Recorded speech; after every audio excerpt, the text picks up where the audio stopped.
فإن لم تفعلوا فأذنوا بحرب من الله ورسوله وإن تبتم فلكم رؤوس أموالكم لا تظلمون ولا تظلمون.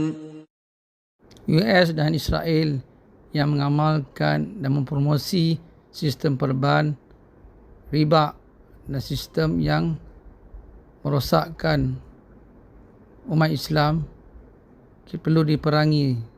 Hakikatnya, perang Iran adalah permulaan perang kewangan riba yang dicetuskan oleh US dan Israel.